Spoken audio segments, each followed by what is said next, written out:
So, let us discuss today the lance profile. Today we will be discussing lance profile. Lance profile means change in lance distance as a function of time. So, what I have done in the plot, I have plotted say lance distance against blow time. Now, this plot is simply schematic because different converters have different lance profile. So, what I wanted to illustrate a general lance profile which is valid in all converters irrespective of the capacity. So, this particular profile shows that in the beginning, say for example, if you have 0% blowing time. So, in the beginning lance distance is kept high. As the blow proceeds, after around 20 to 30% of the blow, lance distance is decreased, and then for a considerable period of time, say up to 75% of the blow, the lance is more or less kept constant and blows at a constant lance distance. After 75% to rest of the time, the blow continues either at a reduced lance distance or at the same lance distance, that depends on practice to practice. Now, before I go further in detail, what I have done, I have superimposed on this lance profile the physical and chemical interaction between oxygen jet and molten bath. So, if you see in the figure A,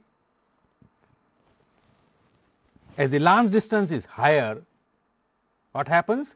Oxygen jet hits the bath, and the red line and the red that you are seeing, that is the depth of penetration. So, as the oxygen jet hits from a relatively higher distance, the depth of penetration is shallow, and as a result of which silicon gets to oxidize to SiO2, manganese to MnO, and iron to FeO. Now, as I have said in some of the practice, calcium oxide is also added in order to form a slag for a removal of phosphorus. So, in the initial period of blow, it consists of oxidation of impurities as well as iron and beginning of slag formation, which starts with the dissolution of calcium oxide, because unless calcium oxide dissolves and a basic limey slag forms, there is no chance for removal of phosphorus in the later periods of the blow. So, that is what the A figure, which is superimposed on a higher lance distance side, shows that the physico-chemical interaction between jet and the bath, they are little bit of oxidizing in nature. That means, the depth of penetration is low, the droplets of metal, they are little bit, in some amount they are generated, and the slag is formed as I have shown in the red line, that is here is the slag will form, this is the metal, and also as we blow oxygen, some amount of carbon is also begin to oxidize to carbon monoxide, but it is a very low rate. So, in the beginning, as the blow proceeds, at the mouth of the converter, first of all brown fumes will appear. Soon after the brown fumes, red fumes begin to appear, and that indicates that silicon oxidation is over. Now, red fumes means iron is getting to oxidize to Fe2O3, the slag will be highly oxidizing in nature. Now, it is a time to decrease the lance distance. That is a very important indication to the operator. The changeover from brown fumes to red fumes, and all of a sudden in between the red fumes, a white colored fume begins to appear, and that shows that the carbon oxidation has also begun in the process. So, that is what this particular purple color shows the evolution of carbon monoxide as exiting from the mouth of the converter. Now, after around 20 to 25% of the blow, the lance distance is reduced. Now, the reason for reduction of the lance distance, because if we blow at a lance distance which we have done in the beginning, then the depth of penetration will be low, most of the oxygen will be supplied at the bath level or just below the bath level. So, oxidation of iron will be very high, and as such you have a very highly oxidized metal, and that may towards the later period may foam, and ultimately slag may come out of the vessel. So, that is where immediately after the silicon oxidation period, which is indicated by the appearance of slight reddish and white fumes at the mouth of the converter, the lance is reduced. Now, in this reduced distance lance, the jet becomes harder. So, in our terminology, if this particular situation we started with the soft jet, we have made here harder. We have made the jet here harder. Why? How we have made the harder? We have just decreased the lance distance, which was originally up to here. Now, we are blowing at this particular lance distance. What happens if you reduce the lance distance? If you reduce the lance distance, the depth of penetration will be larger. So, as you see the depth of penetration, which is shown by the red line, it is deep into the bath. What is the consequence of this? As a consequence of deep penetration of oxygen jet into the bath, more oxygen will be available in the bath, and as such the reaction between carbon and oxygen will begin at a very high rate. So, you see a continuous flame of carbon monoxide is evolving, continuous flame of carbon monoxide will be appearing at the exit, and that indicates that the refining reactions are going on perfectly well. So, that is one of the condition or one of the indication to the operator that the CO flame should continuously appear at the mouth of the converter in between 20 to 75% of the blow. If in between this period, if the flame disappears for some reason, then it is an indication that CO bubble is continuously entrapped into the slag, and caution is required that slag should not come out of the vessel. So, the deep penetration helps the removal of carbon, but at the same time what happens? In the earlier period we have formed already a slag which is limey and basic. So, already we have a slag over here.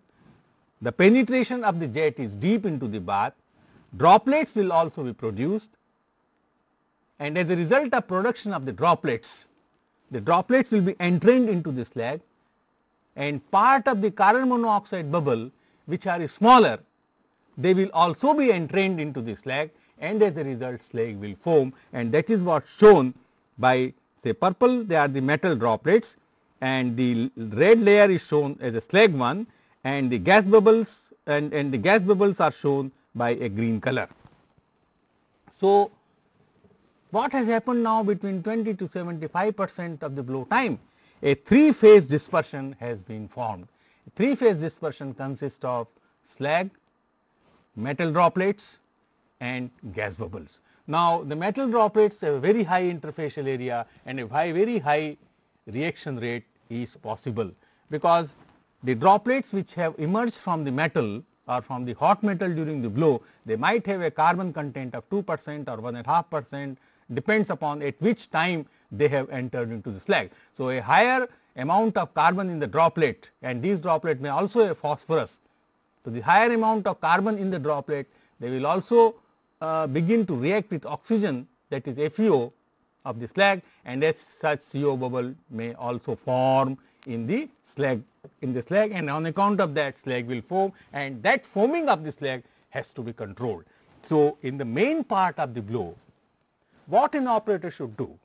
The operator should do, or the operator should control not only slag formation, but he should also control the continuous evolution of carbon monoxide at the mouth of the converter. At the same time, he should also see that the carbon removal rate should not be excessive, it should be excessive only after the removal of phosphorus. Once carbon gets removed, then the temperature of the bath gets high, and as you recall, the high temperature does not favor the dephosphorization. So, it is again the operator's judgment. He has to adjust the removal of carbon and removal of phosphorus such that on one hand the carbon monoxide flame always appeared at the exit of the converter, but on the other hand phosphorus also gets removed. What I wanted to say is that carbon removal is a gas metal reaction, phosphorus removal is a slag metal reaction. So, in between the main part he has to control such that both the reaction go simultaneously, but well at a pace, so that phosphorus removal becomes over and then carbon removal is on. So, that is what the main part of the blow, a slag metal or rather slag metal droplet and gas bubble dispersion is created. Now, this dispersion which we have created is collapsible in nature.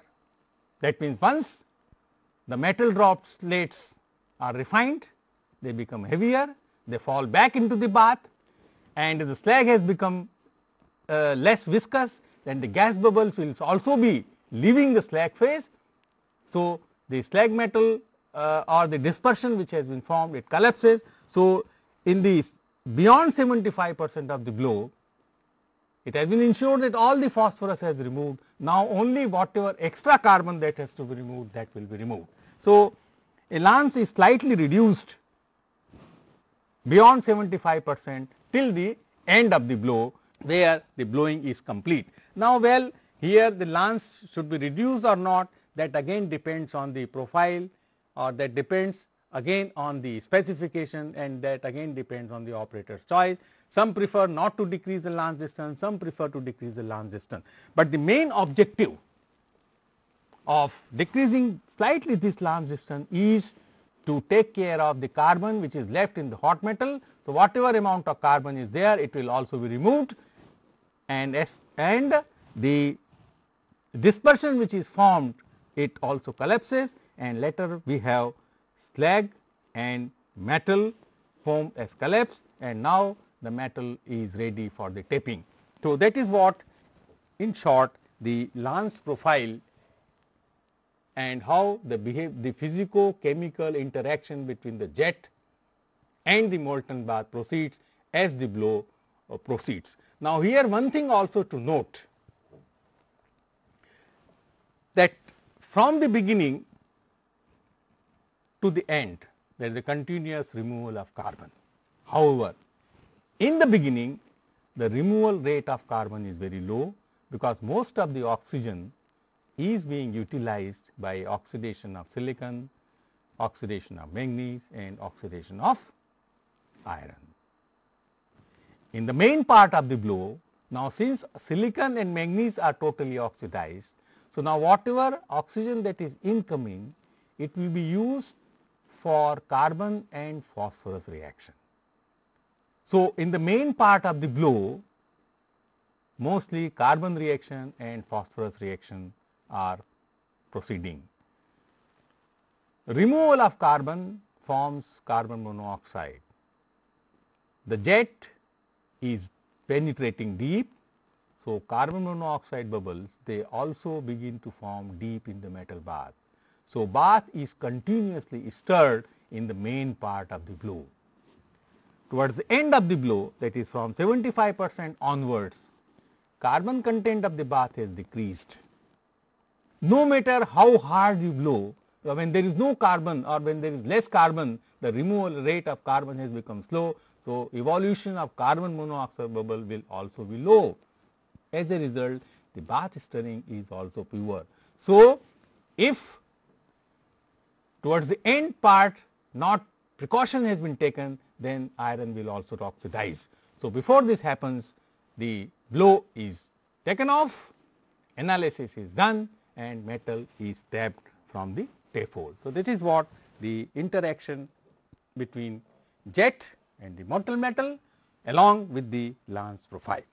Now, let us see the evolution of typical slag and metal composition. Now, again I have given here a schematic representation. The whole idea is to let you know how the removal of various elements and how the removal or how the formation of slag commences. For the detailed or for any values, you can consult any standard book. The reference I have given at the end of the lecture. Now, coming back to the removal of impurities and formation of slag. So, if you concentrate, for example, the x axis shows the blowing time in percentage of the total, say 0%, 20, 40, 60, 80, 100%. The y axis is the concentration of impurity. Concentration of carbon is higher than phosphorus, then manganese, and then silicon. So, as you blow oxygen, silicon oxidizes very fast. As you are seeing that silicon oxidation is mostly complete less than 20% of the blow.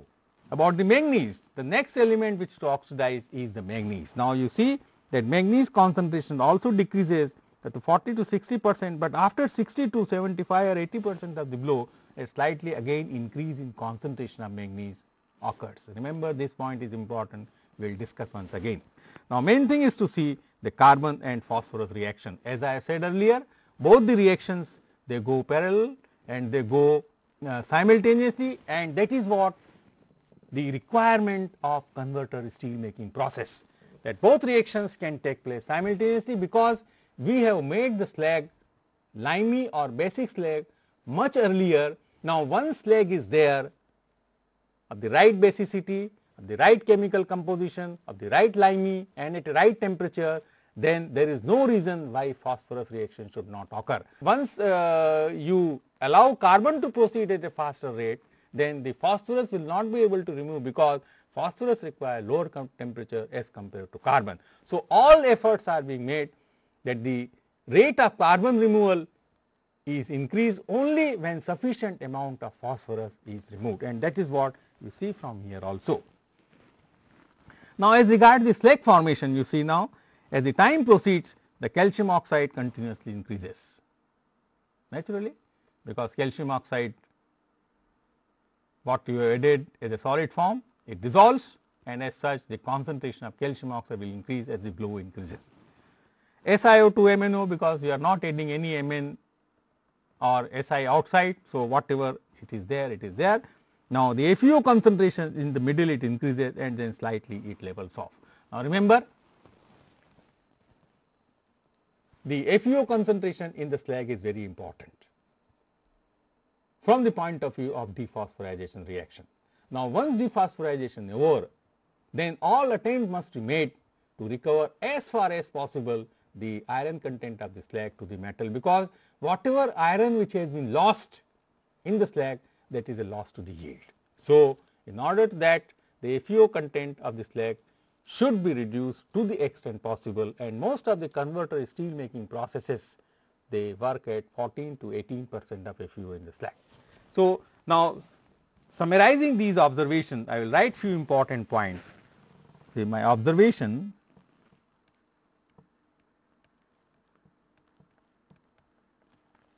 number 1, say all impurities begin to oxidize simultaneously.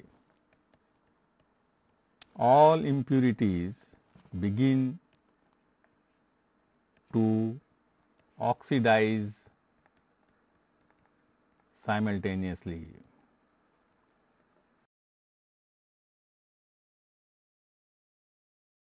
Second observation is that formation of slag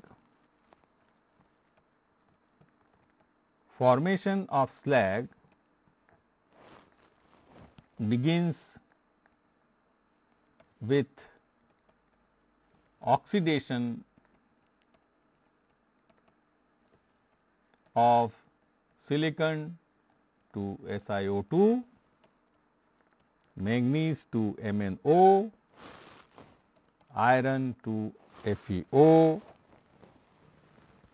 Now, remember, in the initial period of the blow, purposefully iron is oxidized. Presence of FeO, it helps dissolution of lime. So, purposely iron oxidation is kept little higher side on the initial side, so that calcium oxide dissolves in the early stage for dephosphorization. Third, dissolution of lime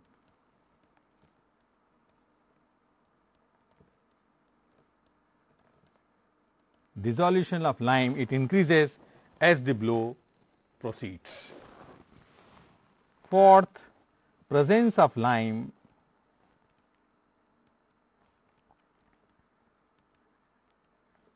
helps dephosphorization. Fifth observation, carbon and phosphorus reaction both occur simultaneously, but however, the phosphorus removal rate is somewhat faster as compared to carbon because of the reason I have already mentioned.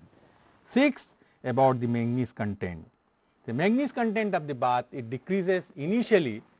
After a later stage of the blow, so between 60 to 80% of the blow, the manganese content of the bath increases. Why it increases? Because as the blow proceeds, the activity of FeO in the slag decreases because of the carbon boil, temperature also increases, basicity also increases, and on account of which the manganese content of the bath, it increases. The development of top and bottom blowing.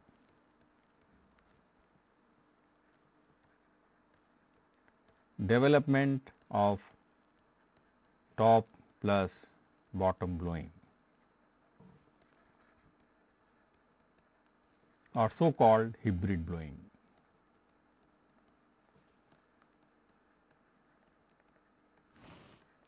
Now, the concept of development of top and bottom blowing is this decarburization curve.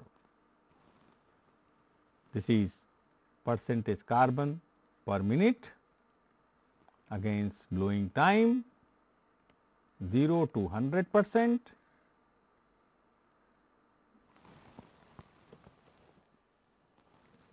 In the main part of the blow, so this, if I can put it, this is the main part of the blow. This is the, let me put, this is main part of the blow, main blow. This is the end blow and this is the initial blow.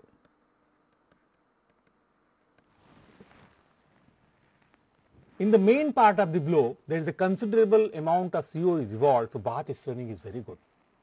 Towards the end, when the carbon content is decreased, the CO evolution is also decreased, so iron oxidation will increase, and because the bath agitation is again very poor.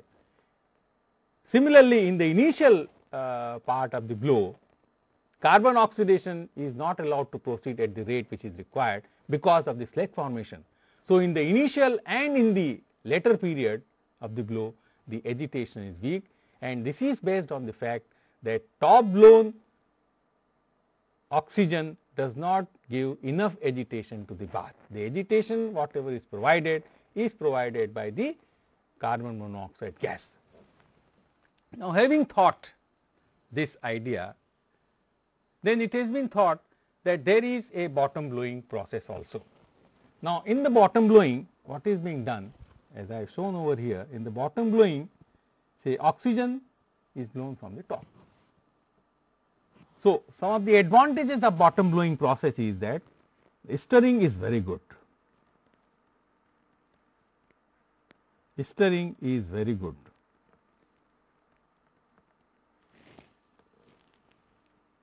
Slag formation is poor.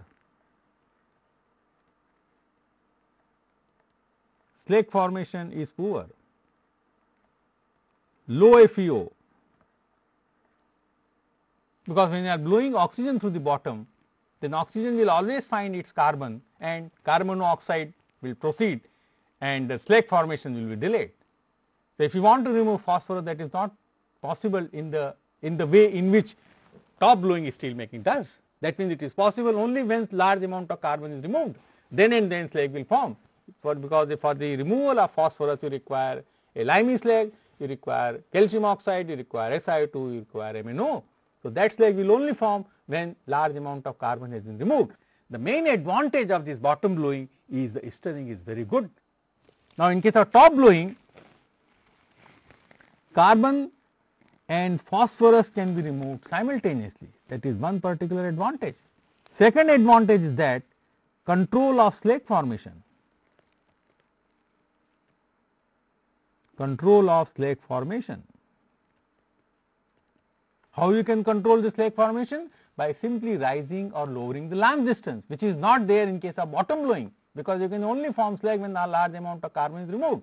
Third advantage is that control of oxygen distribution.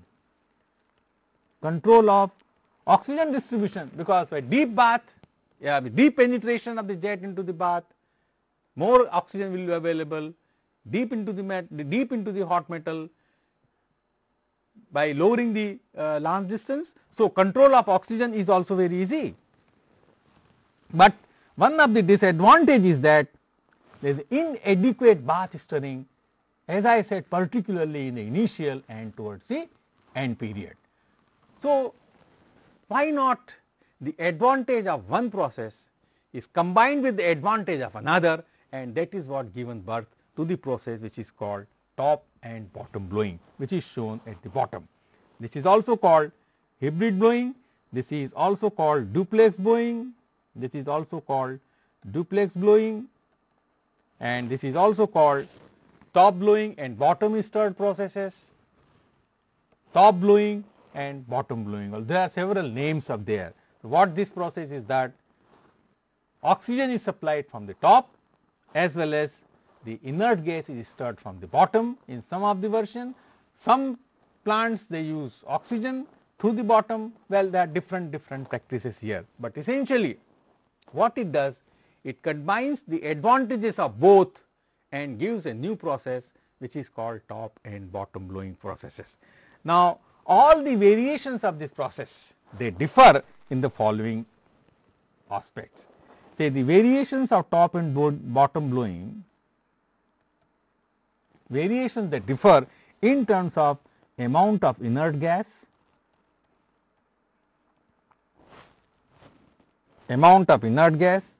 then number and arrangement of bottom two ears. Number and arrangement of bottom two ears.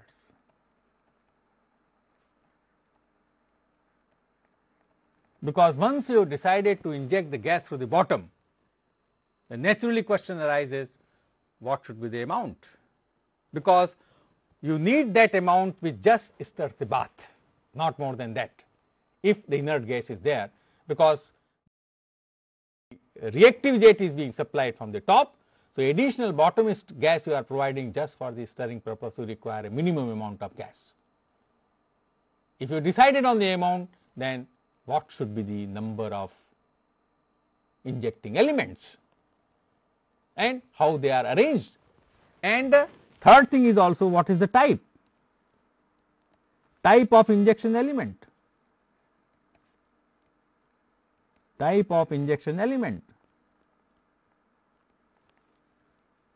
Now, coming back to the inert gas, well, you have to decide what should be the optimum amount of inert gas, because once you put the tuer or the injecting element at the bottom of the converter, then you have to blow minimum amount of gas, otherwise tuer will be clogged. So, once you decided that amount, the next thing comes number and arrangement of bottom tuers. Now, the number may vary from 2, some plant 4, some plant 8, some plant 12. So, all these numbers are vary, because this top and bottom blowing, it just requires to develop a technology. I cannot say in a classroom, well, this is the technology which is going to help. Several plants, several different type of people, several different technology has to emerge, and that is why you have very different technology of bottom blowing. As regard top blowing, it is same as it was done in 1950 at Linge and Donawitz. As regard bottom blowing, it is differing from plant to plant. They differ on the amount of inert gas rate, they differ on the number of injecting element, and they also differ on the arrangement of the injecting element. Now, the arrangement could be, say, arrangement of bottom tuer could be some plants go for symmetrical arrangement, symmetrical to the axis of the converter. Some plants prefer to go for asymmetrical. Both have reasoning, both have positive point. Asymmetrical design, it rather allows the bottom gas to stop at the time of tapping. So, well, symmetrical has their advantage, asymmetrical also have their advantage. I cannot comment anything on that, because ultimately the whole idea of top and bottom blowing practice is to improve the performance of the converter, is to increase the productivity, is to decrease the iron content of the slag, is to decrease the dissolved oxygen content of steel, and almost all variations of top and bottom blowing process, they claim that they tap the steel at reduced iron content of the slag and reduced dissolved oxygen content of steel. Both are the technological indices. So, as regards the output is concerned, whatever variations you have, it is all the same. So, the important point or the important part of the development of the technology lies in what is the amount of inert gas, what is the number of the bottom injection element, and how they are arranged. Now, about the type of injection elements, so type of injection elements, some plants prefer to have 2 ears. 2 ears are the straight pipes, you can easily blow, not much pressure differential is required, where some plants prefer to go for porous plugs. Some plants prefer to use porous plugs. Porous plugs require higher pressure differential. So, as such the problem would be there, because you have to insert them to the bottom. So, the refractory material of the porous plug should match with the refractory of the bottom of the converter. So, all these are the technological issues which cannot be addressed in a lecture room. It has to be seen, it has to be felt. So, 2 ears and porous plug. Now, in the porous plug again several designs are there. There could be straight path, or the path could be little bit tortuous. Some wants to work with the higher pressure differential, some wants to work with the lower pressure differential. So, this is about the variations in technology, and as such there has to be different variations as already available in the practice. The blowing schedule is to be adjusted. That means lance profile has to be slightly adjusted. Now, in top and bottom blowing converter, the top lance simply can supply the oxygen, because the stirring part will be taken care by the bottom injection. So, there are again here the different variation. In one practice, for example, after having a higher distance in the beginning, say this is the practice A, this is the practice B. So, in practice A, after a higher distance in the beginning, the lance is lower and then is kept at a constant distance, and a stirring gas amount is constant. There are some practices that work on this. Another practice which is shown by the B, after a higher starting lance distance is slightly lowered, then again blows at a constant distance, and then again lowered, and then again blows at a constant distance. Some plant they prefer to have a higher starting stirring gas rate as shown by here, and then decrease it and then blow at a constant stirring gas amount. This is again a technological issue. The bottom 2 ears should not be plugged. Here and there little variations in the lance profile in the amount of bottom gas rate will differ from plant to plant, but all will have towards the end the technological indexes as reported in the bottom figures. Now, the technological index, one technological index is percentage iron in slag. Now, if it is plotted as a turn down percent carbon, now this is in fact turn down percent carbon, then for top blowing, for any turn down percentage carbon, the total iron in the slag is much higher. Now, it is compared with the pure bottom blowing. Remember, pure bottom blowing, then for the pure bottom blowing, because of the intimate reaction between carbon and oxygen in the bath. So, for any turn down carbon content of the bath, the iron content of the slag is lower. The green portion, this is for the operation for top plus bottom blowing.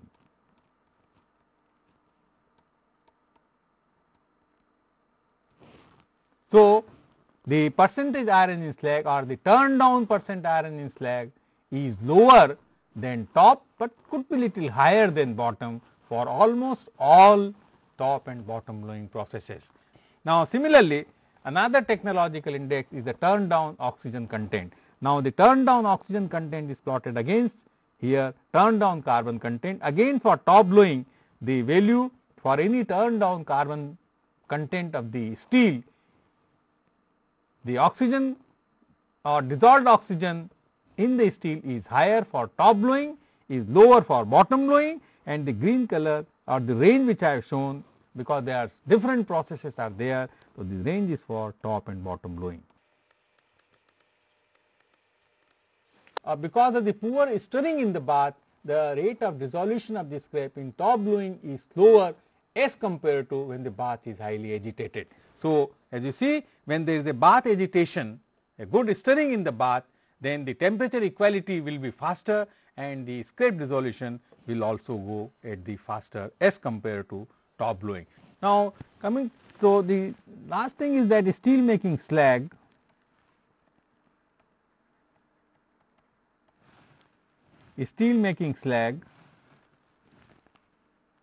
and control of slag during tapping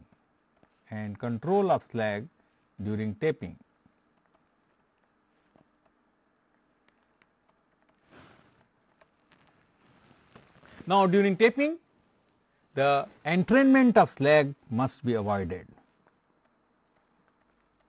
Entrainment of slag should be avoided.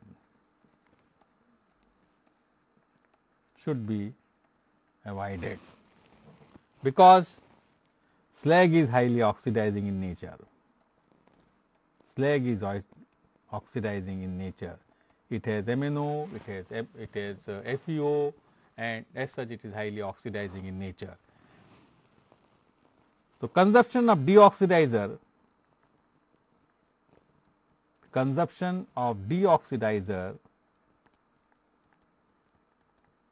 will be higher in the ladle also, because larger amount of FeO and MnO content of the slag, more oxygen will transfer into the metal and more amount of deoxidizer are required. Then during ladle treatment,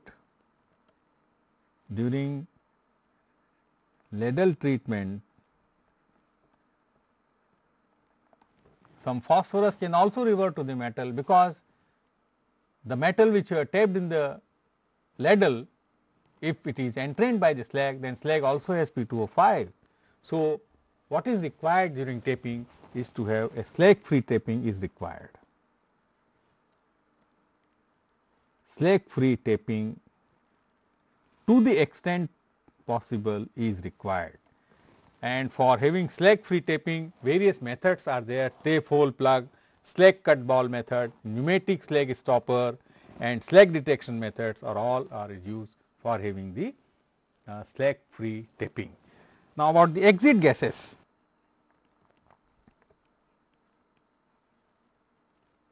Exit gases, they contain carbon monoxide, entrained solid particles and so on. So, these gases, they have very high calorific value as well as they have a calorific value as well as the sensible heat, because the gases are going out of the converter at around 1400 degrees Celsius. A large amount of CO is produced. So, the gas has sensible heat as well as calorific value. So, these exit gases are cleaned. So, these exit gases, they are taken into the primary gas cooler.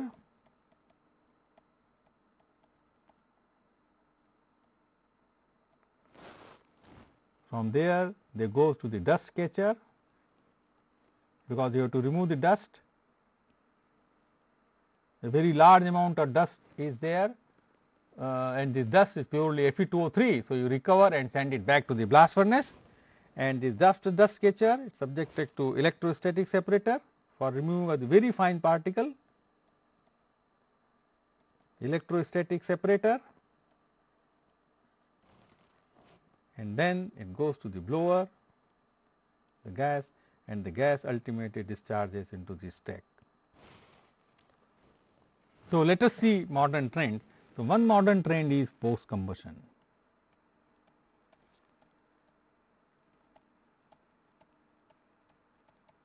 And another is slag splashing.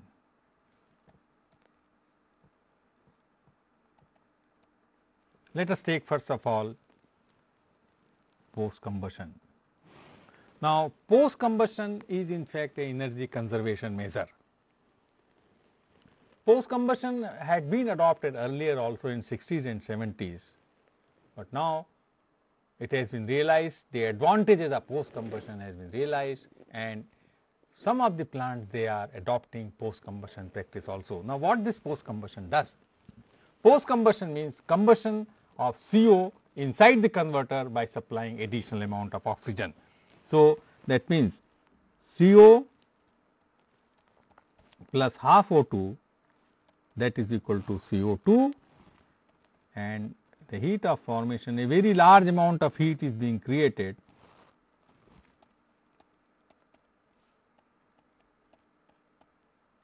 by combusting CO gas inside the reactor.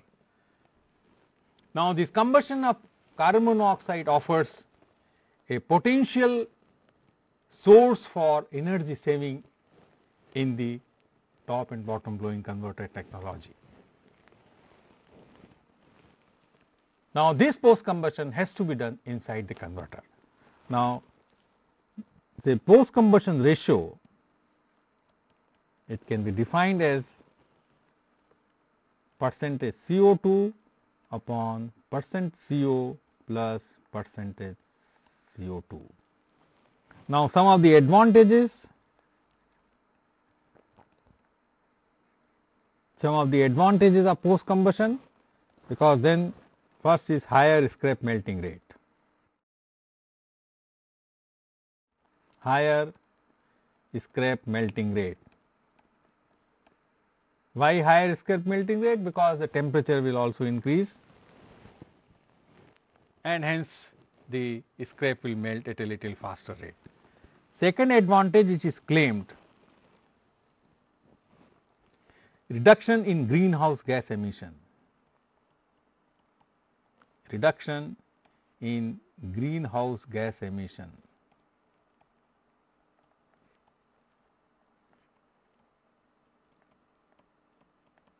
Now, this reduction in greenhouse gas emission occurs because now you can charge more amount of scrap into the converter and less hot metal. Third, reduced sloping. Third, reduced sloping because now the temperature increases, slag becomes less viscous and hence the chance of sloping is also minimizes. But what is important for the post combustion technology is again the development of a system to blow additional amount of oxygen for the post combustion purposes. Now, see the problem, what is the problem here? So, if I draw a converter over here,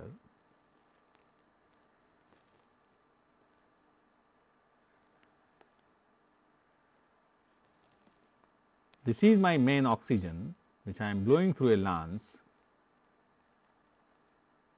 this is my hot metal and this is the slag.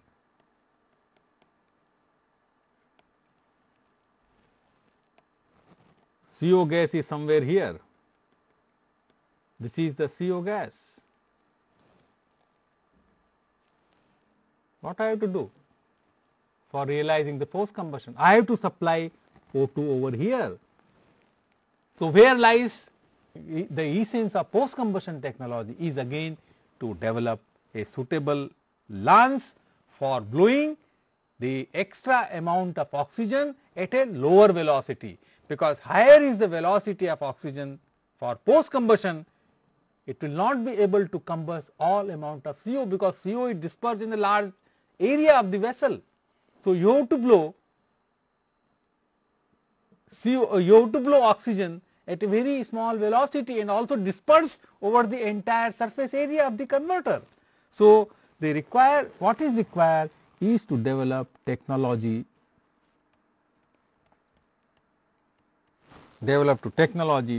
to inject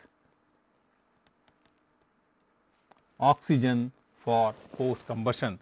Now, the simplest technology that you can see, you have a lance tip and outside the supersonic nozzle you provide few small holes. Then whatever fraction of the oxygen that comes out from the small holes, that can do the job of post combustion, because it will come First of all at a very small amount, and then second it will be distributed over a little area. That is practice is also being done. Now, another practice is that you add a second tip or distributor between the bath and the oxygen tip. Now, there are two types of distributor.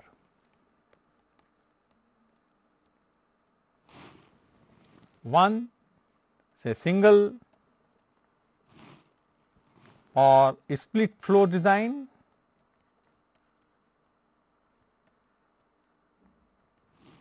and another a double flow design.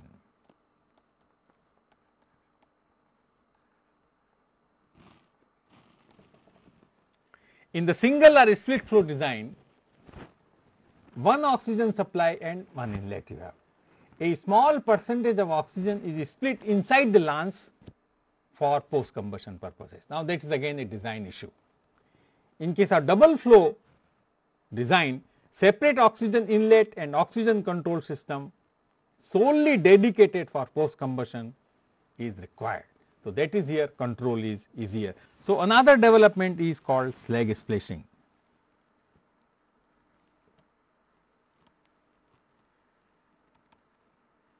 Now, slag splashing is done to increase the lining life of the slag.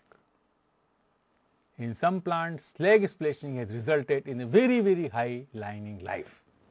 The order of some plants claim greater than 60,000 heats could be a one particular example. What is slag splashing? See, at the end of the BOS process, steel is drained and slag is retained in the vessel. On the same top oxygen lance, nitrogen is blown and high pressure nitrogen is used to splash molten slag on the walls of the BOS vessel for a period of 2 to 4 minutes. As a result of blowing of high pressure nitrogen, the slag is blown and it adheres to the lining of the refractory wall, and as such you get the slag splashed coated refractory lining. Now, what is required for slag splashing?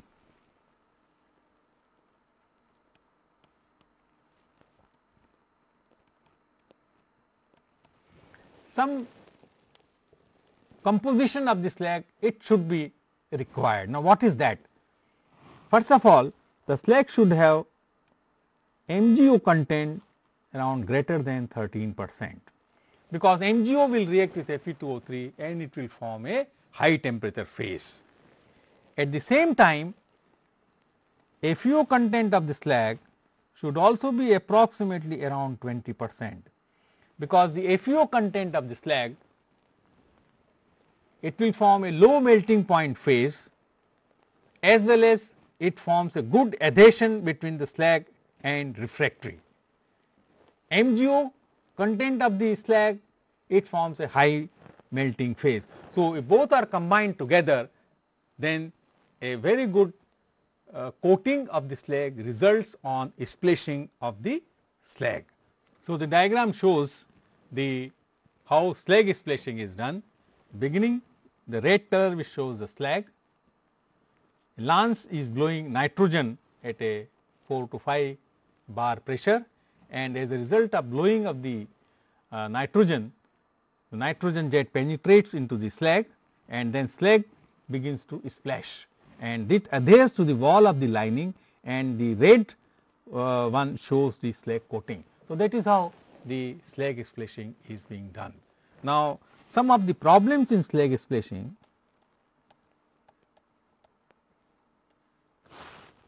the lance sculling is one problem. Lance sculling is one problem because slag is relatively viscous. So, lance sculling is one of the problem. Another problem could be sculling in the vessel's mouth. Sculling in the vessel's mouth.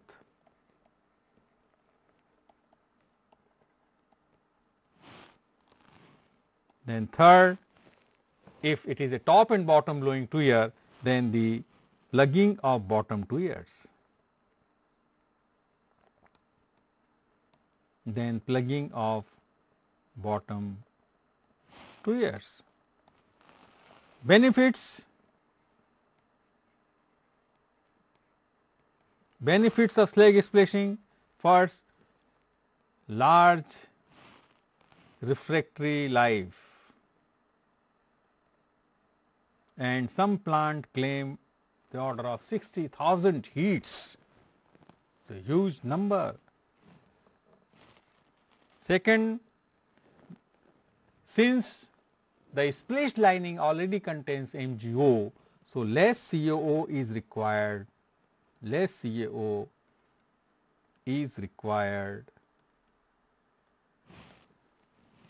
Third, leftover slag has some amount of calcium oxide, some MgO, it is being enriched. So, if this slag is being coated on the lining life, and when the heat starts, then already calcium oxide and magnesium and MgO is present. So, rapid formation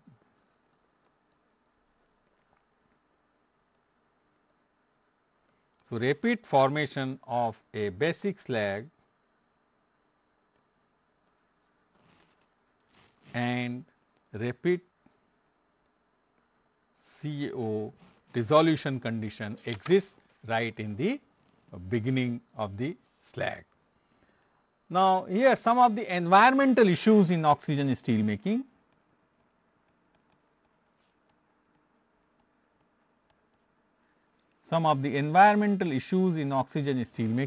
Well, control of emissions during hot metal transfer, desulfurization station, disposition of slag, recycling or disposal of collected oxide melts, capture and removal of contaminants in hot and dirty exit gas from the converter, emission of CO. Sometimes you may require excess amount of air may be used at the mouth of the hood to burn the CO, and the energy could be used. Particulate matter, so they are all these concerned with the environmental issues which must be taken care. Now, again there is a question, why there is a high turnover rates?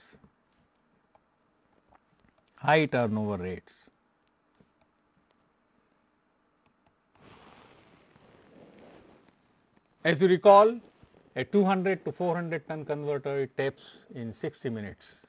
A 400 ton of hot metal is converted to steel in a matter of 60 minutes. So, the high turnover rates, the reason being, one, energetic supply of oxygen.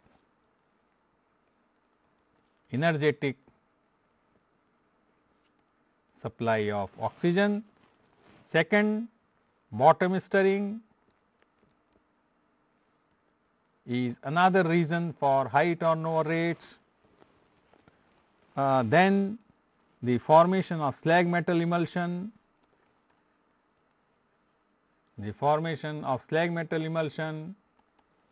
because of the increased surface area. Fourth, control of oxygen distribution.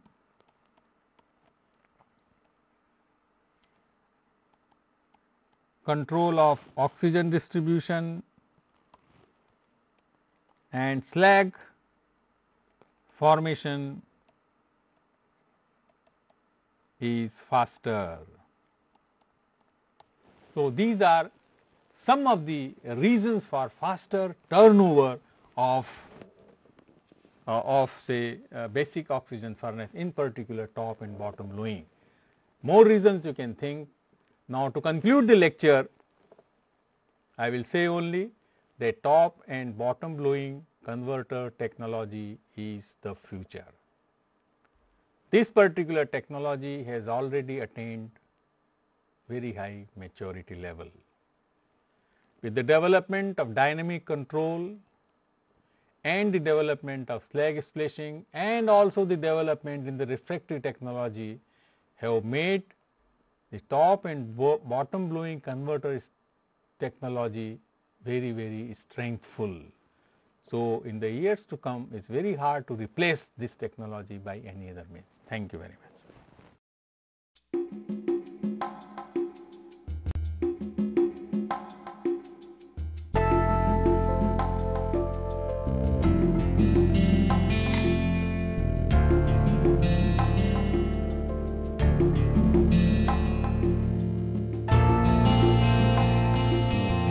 you.